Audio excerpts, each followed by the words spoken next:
నైమిసారణ్యములో సమావిష్టులైన ఋషులందరూ సూతుణ్ణి సవినయముగా అభ్యర్థించారు. సూత మహర్షి, నువ్వు 100 సంవత్సరాల జీవించు, వ్యాస శిష్యుడివి, మహామతివి, ఎన్నెన్నో పుణ్యకథలు మాకు వినిపిస్తున్నావు, ఎంతో మనోహరముగా చెబుతున్నావు, విష్ణు కథలు చెప్పావు, అవతారగాథలు వర్ణించావు, శివుడు చరిత్రలు వినిపించావు, భస్మ రుద్రాక్షల మహిమలు వివరించావు, అన్నీ భక్తి శ్రద్ధలతో విన్నాం. నీ పుణ్యమా అని జ్ఞాన ఆనందాలను పొందాము. ఇంక ఇప్పుడు పావనాలలోకెల్లా పావనము, అనాయాసముగా భుక్తిముక్తిప్రదము అయిన మహాపురాణాన్ని నీ ముఖతః వినాలి అనుకుంటున్నాం. దయచేసి అటువంటిది అనుగ్రహించు. సౌనికాది మహామునీశ్వరులారా, అడగవలసింది అడిగారు, లోకహితం కోరి అడిగారు. కనక సర్వశాస్త్ర సారము, పరమ పావనము దేవీ భాగవతం వినిపిస్తాను, శ్రద్ధగా ఆలకించండి. ఇది చెవిని పడనంతవరకే మిగతా పురాణాలు, తీర్థాలు, వ్రతాలు మిడిసిపడేది. ఈ దేవీ భాగవతం పాపారణ్యాలకు గండ్రగొడ్డలి, గాఢ కిల్బిస తమస్సులకు పొద్దుపొడుపు వినిపిస్తాను. సూత మహర్షి, తప్పకుండా వినిపించు, భక్తి శ్రద్ధలతో వింటాం, విని తరిస్తాం. ఆ పురాణం ఏమిటి? దాన్ని వినటానికి నియమాలు ఏమన్నా ఉన్నాయా? ఎన్ని రోజుల్లో వినాలి? ఏ పూజలు చెయ్యాలి? లోగడ ఎవరెవరు విన్నారు? ఏమేమి ఫలాలు పొందారు? ఎవరు వినిపించారు? మునీశ్వరులారా, విష్ణుమూర్తి అంశతో పరాశరాత్మజుడుగా వ్యాసుడు జన్మించిన సంగతి మీకు తెలుసుగదా. వేదాలను 4గా విభజించి శిష్యులకు నేర్పాడు. వేదాధికారం లేని వారికి ధర్మజ్ఞానం ఎలా కలుగుతుందా అని ఆలోచన చేసి పురాణ సంహితలు రచించాడు. శిష్యుల ద్వారా ప్రచారములోకి తెచ్చాడు. అష్టాదశ పురాణాలు రచించాడు. మహాభారతం రచించాడు. ఇవన్నీ నాకు వినిపించాడు, చదివించాడు. వాటిలో దేవీ భాగవతం ఉత్తమోత్తమ పురాణం, భుక్తిముక్తి ప్రదం. దీన్ని స్వయముగా వ్యాసుడే జనమేజయునికి వినిపించాడు. ఈ జనమేజయుడు తండ్రి పరీక్షణ మహారాజు.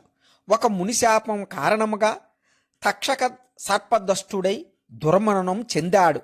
అతడి సంశుద్ధిని ఆకాంక్షించి జనమేజయుడు ఈ దేవీ భాగవత మహాపురాణం శ్రద్ధగా విన్నాడు. 9 రోజులు దీక్షగా జరిగింది ఈ పురాణ శ్రవణం. అటు పైన దేవీ యజ్ఞం నిర్వహించి జనమేజయుడు కూడా తరించాడు. దివ్య రూపధరుడై దేవీ సాలోక్యం పొందాడు. తండ్రికి ఉత్తమగతులను కల్పించిన తనయుడయ్యాడు. వ్యాసుని అర్చించి ఆనందాన్ని, అపూర్వమైన సంతృప్తిని పొందాడు. ధర్మార్థ కామ మోక్షాలని, చతుర్విధ పురుషార్థాలను తేలికగా ప్రసాదించే పురాణ రాజ్యం దేవీ భాగవతం. ఈ దేవీ గాథను భక్తితో విన్నవారికి సకల సిద్ధులు, కరతలామలకాలు. అందుచేత మానవులంతా తప్పకుండా వినాలి.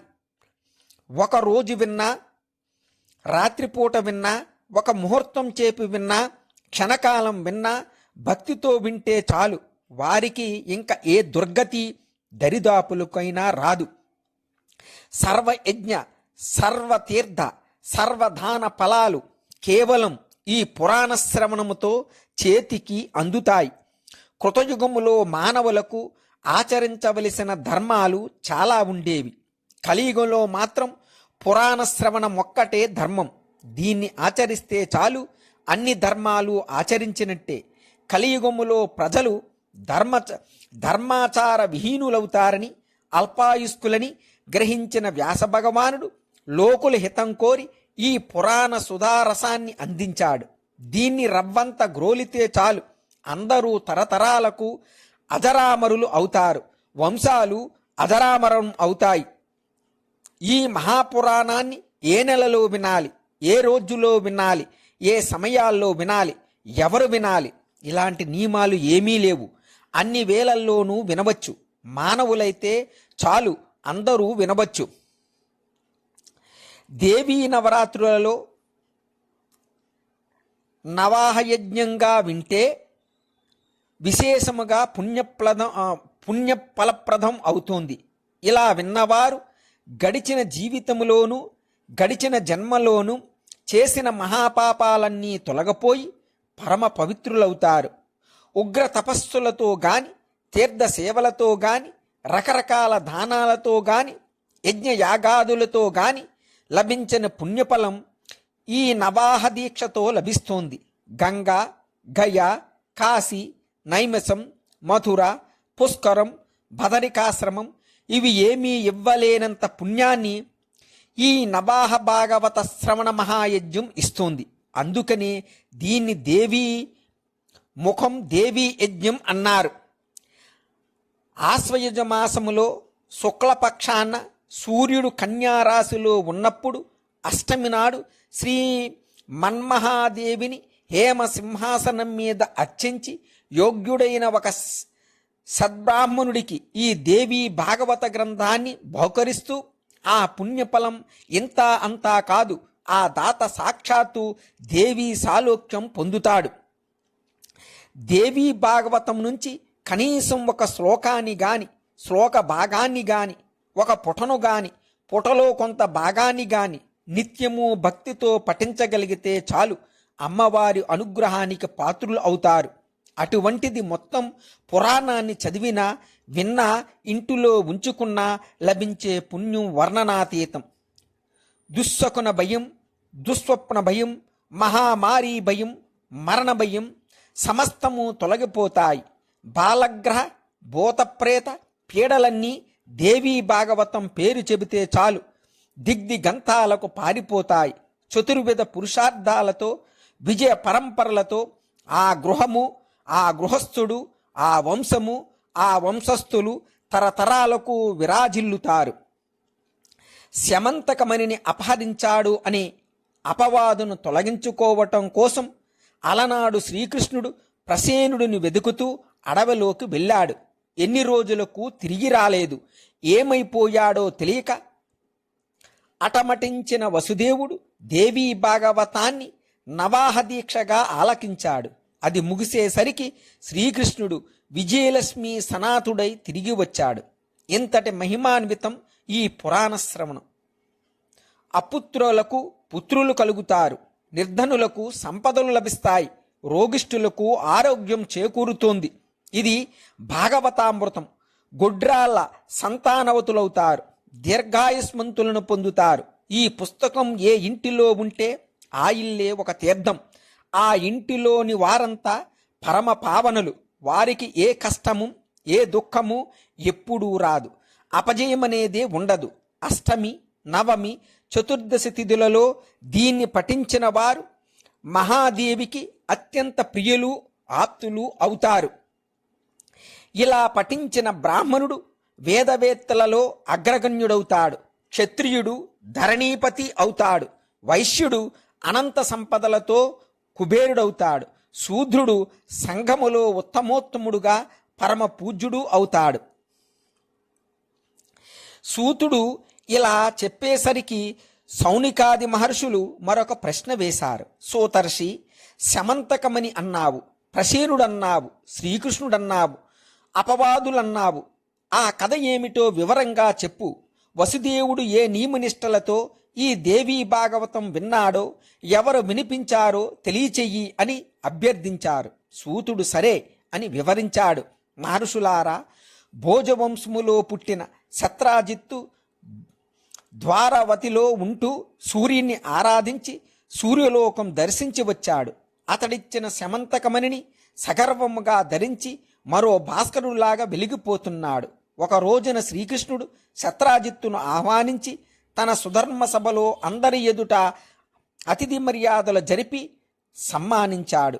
ఆ సందర్భములో అతడు తన శమంతకమణిని గురించి అందరికీ వివరించాడు.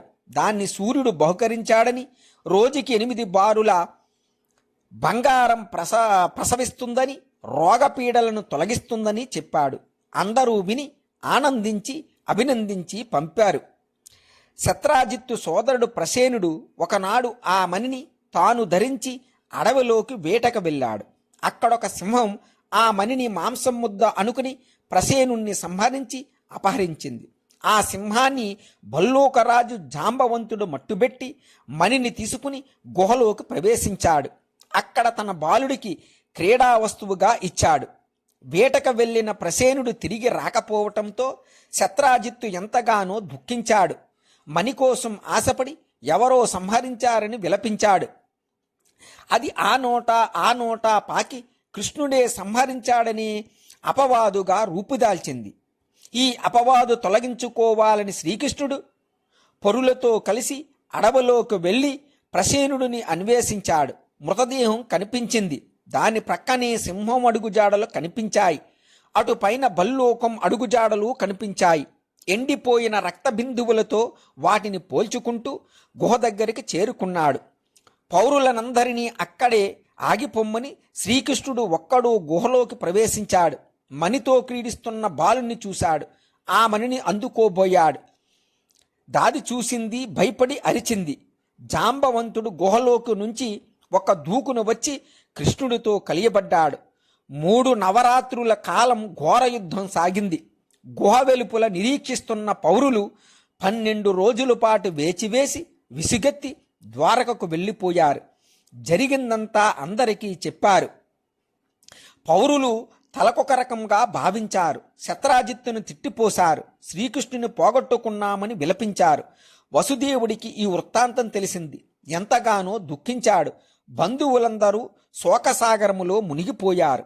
ఈ దుఃఖం నుంచి కోలుకోవటం ఎలాగా? మళ్ళీ మామూలు మనిషిని కాగలనా అని వసుదేవుడు పరితపిస్తున్నాడు. సరిగా అదే సమయానికి బ్రహ్మలోకము నుంచి నారద మహర్షి వచ్చాడు. వసుదేవుడు ఎదురు వెళ్ళి నమస్కరించి తెచ్చి అతిథి మర్యాదలు జరిపాడు. నారదుడు కుశల ప్రశ్నలు వేసి, ఏమిటి కారణం? అదోలా ఉన్నావు, చింతా వ్యాకులితంగా కనబడుతున్నావు, చెప్పమన్నాడు. వసుదేవుడు జరిగినదంతా చెప్పాడు. శ్రీకృష్ణుడు నా ప్రియపుత్రుడు, ఏమైపోయాడో తెలియక దిగులు పడుతున్నాను. చాలా రోజులు గడిచిపోయాయి. మా వాడి జాడ తెలియటం లేదు. దీనికి ఏదైనా ఉపాయం చెప్పు మహానుభావా అని వసుదేవుడు ప్రార్థించాడు. వసుదేవా, దిగులు పడకు, జగదంబికను ఆరాధించు, వెంటనే నీకు శ్రేయస్సు కలుగుతోంది. మహర్షి, ఎవరు ఈ జగదంబిక? ఆవిడ ప్రభావం ఏమిటి? ఎలా ఆరాధించాలి? నువ్వు కృష్ణమూర్తివి, వివరంగా చెప్పి నన్ను ఈ శోక సముద్రం నుంచి ఉద్ధరించు. వసుదేవ, క్లుప్తంగా చెబుతాను, ఆలకించు. దేవీ మహిమ అనంతం, ఎవరు వివరించి చెప్పలేరు. ఆ తల్లి సచ్చిదానంద రూపిణి, నిత్య సత్య పరాత్పర, ఈ జగత్తులో అంతటా వ్యాపించి ఉంది. మా తండ్రి బ్రహ్మదేవుడు ఆ మహాదేవుని ఆరాధించటం వల్లనే జగత్తులు సృష్టించగలుగుతున్నాడు. మధుకైటబుల బారి నుంచి తప్పించుకోగలిగాడు. విష్ణుమూర్తి లోకాలను పాలిస్తున్నాడన్నా, రుద్రుడు కల్పాంతములో సంహరిస్తున్నాడన్నా అంతా ఆ తల్లి కరుణా కటాక్షమహిమయే. ఈ సంసార బంధానికి, బంధ విముక్తికి కారణం ఆదిశక్తియే. ఆవిడ సర్వేశ్వరి, పరవిద్యా స్వరూపిణి.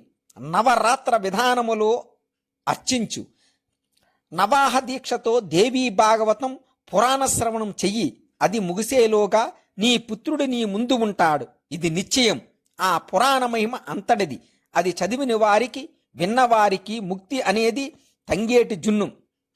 నారద, నీ మాటలు వింటుంటే జ్ఞాపకం వచ్చింది. అవును, నాకు తెలిసిన ఒక దేవీ మహిమ చెబుతాను, విను. దేవకీ దేవికి 8వ సంతానముగా జన్మించిన వాడి చేతిలో కంసుడు మరణిస్తాడు అని అలనాడు అశరీరవాణి చెప్పింది. అది విన్న కంసుడు నన్ను, దేవకిని కారాగారములో బంధించి పుట్టిన శిశువును పుట్టినట్టు 6 పొట్టన పెట్టుకున్నాడు.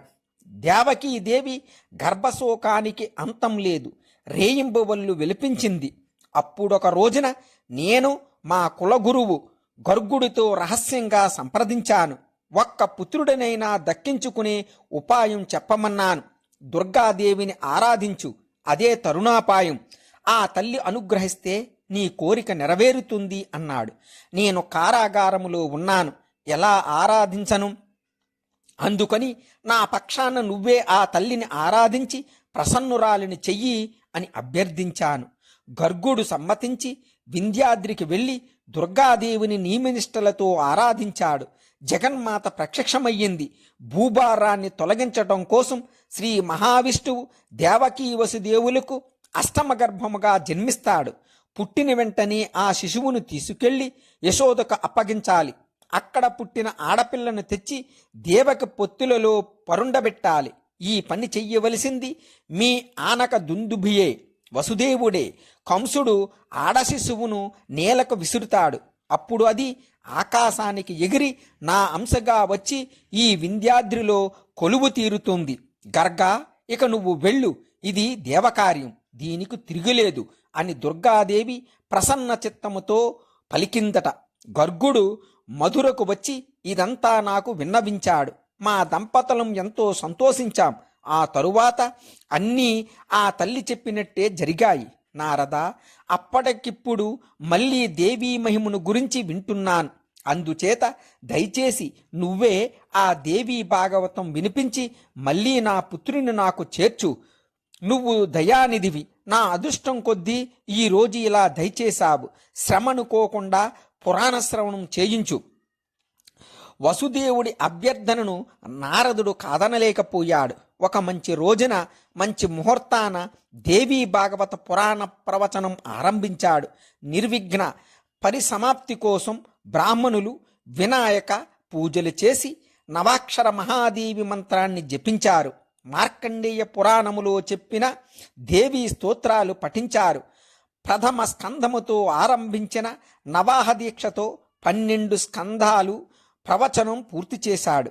నారదుడు వసుదేవుడు భక్తి శ్రద్ధలతో భాగవతామృతాన్ని ఆస్వాదించాడు.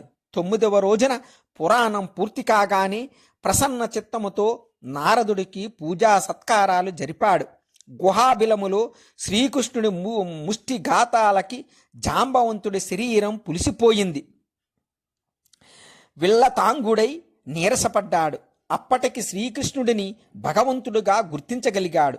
భక్తితో శిరస వంచి నమస్కరించాడు.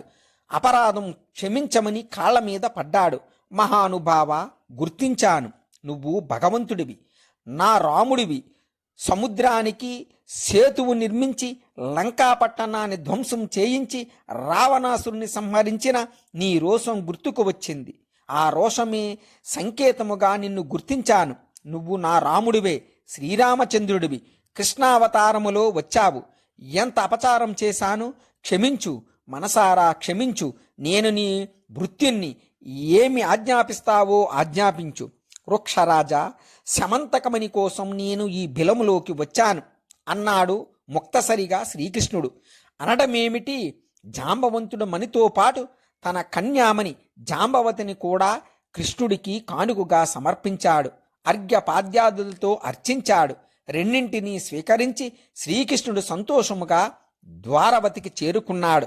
దేవీ భాగవత శ్రవణం పూర్తి చేసి నారదుని సత్కరించి నిలబడ్డ వసుదేవుడి కళ్ళకి గుమ్మములో శ్రీకృష్ణుడు శమంతకమణితో కన్యామణితో కనిపించి కనువిందు చేశాడు. వసుదేవుడికి తనువు పులకించింది. కన్నుల్లో ఆనంద బాష్పాలు. శ్రీకృష్ణుడి రాకతో నారదుడు సంతోషించి అందరినీ ఆశీర్వదించి సెలవు తీసుకున్నాడు. బ్రహ్మసభకు వెళ్ళిపోయాడు. సౌనికాది మహామునులారా, ఇది హరిచరిత. దీన్ని చదివిన వారికి, విన్నవారికి అపవాదులు అపయశస్సులు తొలగి సుఖసంతోషాలు పుష్కలముగా లభిస్తాయి. కోరికలన్నీ తీరుతాయి. జన్మాంతములో ముక్తి లభిస్తోంది. దేవీ భాగవత మహత్యాన్ని తెలియజెప్పే మరొక ఇతిహాసం ఉంది. అది కూడా వినిపిస్తాను, శ్రద్ధగా వినండి అంటూ సూత మహర్షి కొనసాగించాడు. పూర్వకాలములో ఒకప్పుడు అగస్త్యుడు లోపాముద్రతో కలిసి కైలాసానికి వెళ్ళి కుమారస్వామిని అభ్యర్థించి కథలు గాథలు అనేకం తెలుసుకున్నాడు. తీర్థ దాన వ్రత మహత్యాలు ఎన్నో సన్ముఖుడు చెప్పగా విని ఆ వృద్ధ దంపతులు ఎంతగానో ఆనందించారు. అయినా తృప్తి కలగలేదు. లోకహితం కోరి దేవీ భాగవతం గురించి, దాని మహిమ గురించి చెప్పమని అడిగారు. త్రిలోక జనని ఆ పురాణములో కీర్తింపబడిందట కదా, మాకు తెలియజెప్పవా అని అభ్యర్థించాడు. స్కందుడు ఆరంభించాడు. కుంభ సంభవ, భాగవత మహత్యాన్ని విస్తరించి చెప్పాలంటే ఎవరి వల్ల అయ్యే పని కాదు. నువ్వు అడిగావు కనుక క్లుప్తంగా చెబుతాను. సచ్చిదానంద రూపిణి జగదంబిక భుక్తిముక్తి ప్రదాయినిగా సాక్షాత్కరించేది దేవీ భాగవతములోని. అంచేత దేవీ భాగవతం అంటే దేవీ వాజ్మయ రూపం. దీనిని పఠన శ్రవణాలకు దుర్లభమైనది ఏదీ ఈ సృష్టిలో లేదు. వెనుకటికి వివస్వంతుని కొడుకు శ్రాద్ధ దేవుడిని ఒక మహారాజు ఉన్నాడు. అతడికి ఎంత కాలానికి పిల్లలు కలగలేదు. మగబిడ్డ కలగాలని ఆకాంక్షించి వశిష్ఠులు వారి అనుమతితో ఒక ఇష్టిని పుత్రకామేష్టి నిర్వహించాడు. అతడి భార్య శ్రద్ధాదేవి తనకు ఆడపిల్ల కావాలని ఆ విధముగా హోమం నిర్వహించమని అభ్యర్థించింది. హోత అలాగే హోమం చేశాడు. ఇష్టి పూర్తి అయ్యింది. కొంతకాలానికి శ్రద్ధాదేవి గర్భం ధరించింది. ఆడపిల్లను ప్రసవించింది. ఇలా దేవి అని పేరు పెట్టారు. కానీ మహారాజు మనస్సు కలుక్కుమంది. మగపిల్లవాడు కావాలని సంకల్పించి ఇష్టిని నిర్వహిస్తే ఆడపిల్ల పుట్టిందేమిటి? గురుత్తమ, ఈ సంకల్ప వైషమ్యం ఎలా జరిగింది అని వశిష్ఠులు వారిని అడిగాడు. వ్యతిక్రమం ఎందుకు జరిగిందో ఎలా జరిగిందో చెప్పి, ఇలా దేవి మగవాడుగా మారాలంటే ఈశ్వరుని ప్రార్థించమని సలహా చెప్పాడు. వశిష్ఠుడు శ్రాద్ధ దేవుడు శివుణ్ణి ప్రార్థించాడు. శివానుగ్రహము గురు అనుగ్రహము కలిసి ఇలా దేవి పురుషుడుగా మారిపోయింది. సుద్యుమ్ముడు అని అప్పుడు మళ్ళీ నామకరణం చేశాడు. ఆ రాకుమారుడు సకల విద్యలకు సముద్రుడయ్యాడు. యవ్వనములోకి అడుగుపెట్టాడు. ఒకనాడు వేట కోసం ఒక మహావనములోకి అడుగుపెట్టాడు. పరివారముతో కలిసి రథారూఢుడై అడవి నుంచి అడవికి పయనిస్తున్నాడు. మేరు పర్వతానికి చేరువలో ఉన్న ఒక వనం చేరుకున్నాడు. ఆ వనానికి ఒక చరిత్ర ఉంది.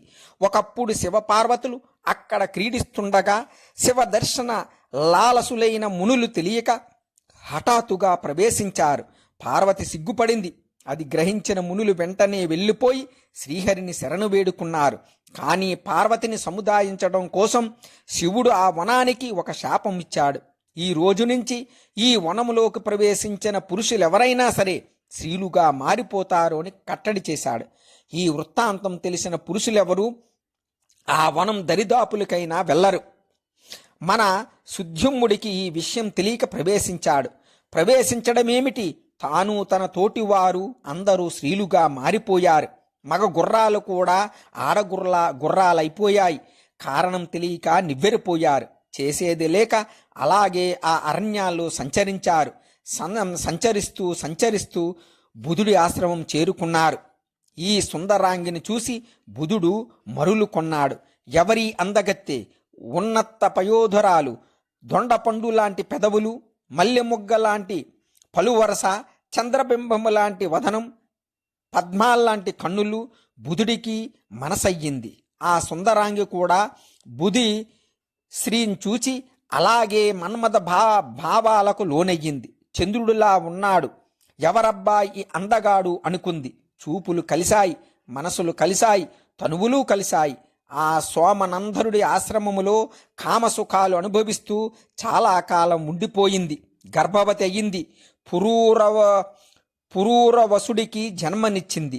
కొంతకాలం గడిచింది. ఒకనాడు తన పూర్వరూపం, తన రాజ్యం, తల్లిదండ్రులు అన్నీ జ్ఞాపకం వచ్చి దుఃఖించి ఇంకా ఆ ఆశ్రమంలో ఉండలేక వెళ్ళిపోయింది. వెతుక్కుంటూ వెళ్ళి వశిష్ఠుడి ఆశ్రమం చేరుకుంది. తమ కులగురువును చూడటంతోనే దుఃఖం పొంగి వచ్చింది.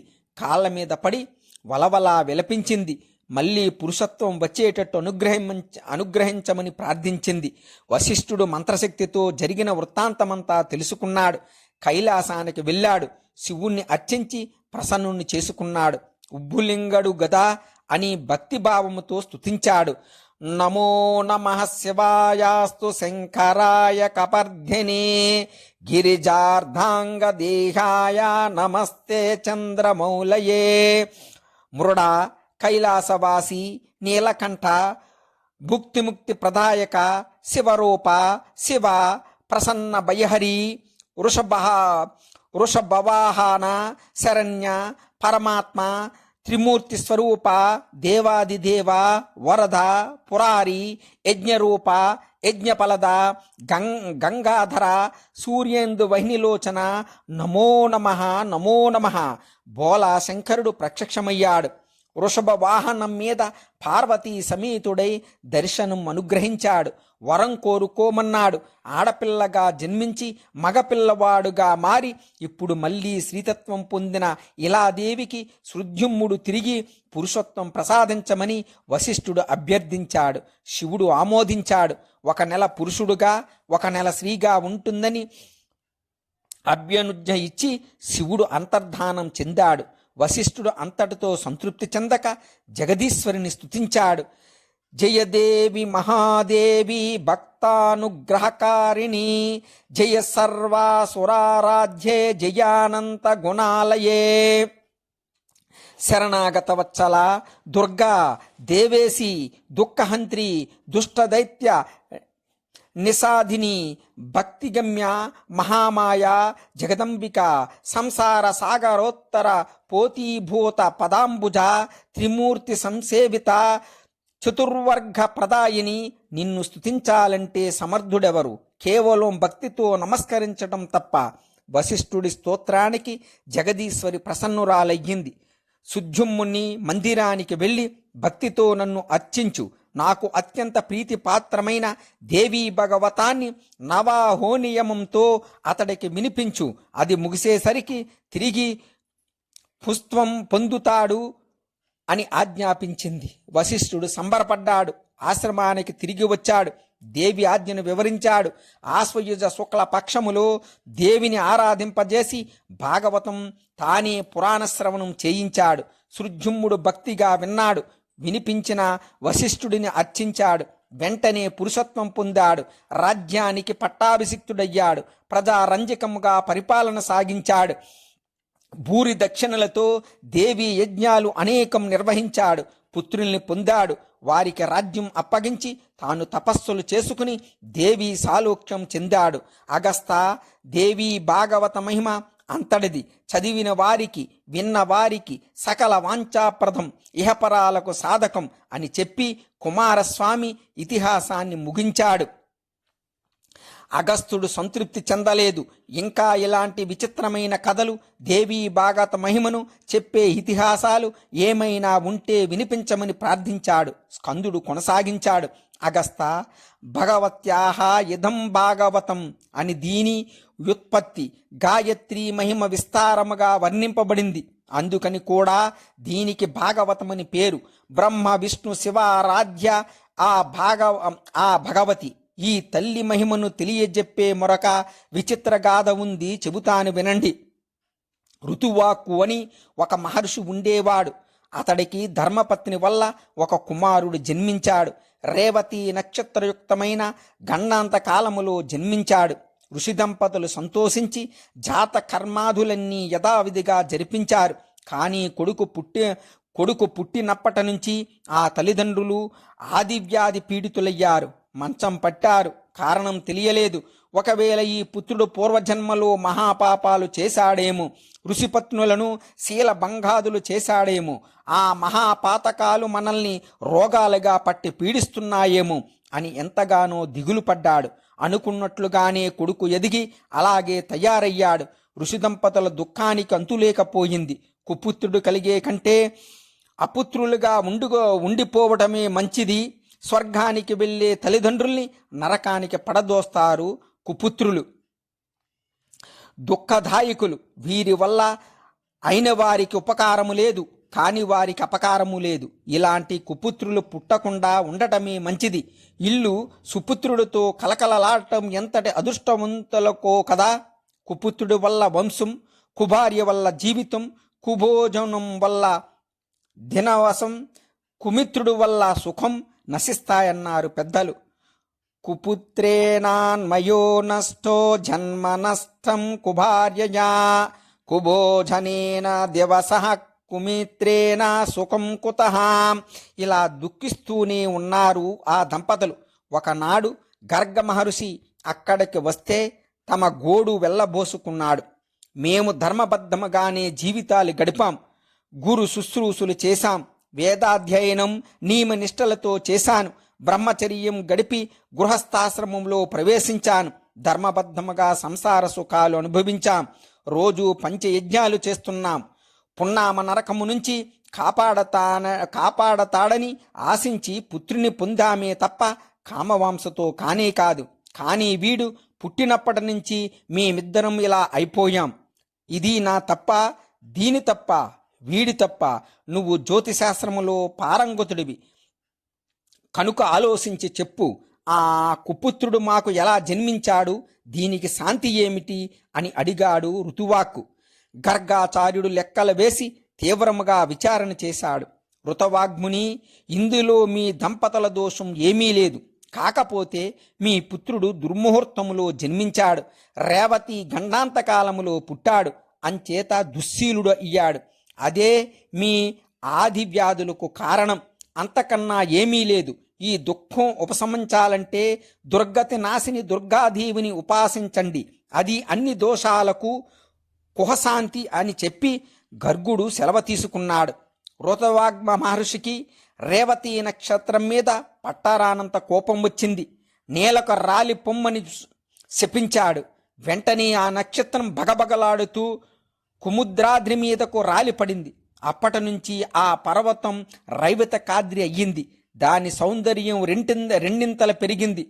అటు పైన గర్గుడు చెప్పినట్టు ఆ ఋషి దంపతులు జగదంబికను ఆరాధించి సుఖశాంతులు పొందారు. కుపుత్రుడు సుపుత్రుడుగా మారి అందరి ప్రశంసలు అందుకున్నాడు. ఆ రేవతి నక్షత్ర తేజస్సు నుంచి ఒక కన్యకామణి ఆవిర్భవించింది. రూపములో కాంతిలో మరొక లక్ష్మీదేవిలా భాషించింది. ఆమెను చూసిన ప్రముఖ మహర్షి ఆశ్చర్యచకితుడై తన ఆశ్రమానికి తీసుకుని వెళ్ళి రేవతి అని నామకరణం చేసి కన్న కూతురులా పెంచుకున్నాడు. రేవతి ఎదిగి ఈడేరిన తరువాత వరాన్వేషణ ప్రారంభించాడు. అనురూపవరుడు ఎక్కడా దొరకలేడు. దిగులు చెందాడు. తన హోమశాలలో ప్రవేశించి అగ్నిదేవుని స్తుతించాడు. పావకుడు సుప్రీతుడయ్యాడు.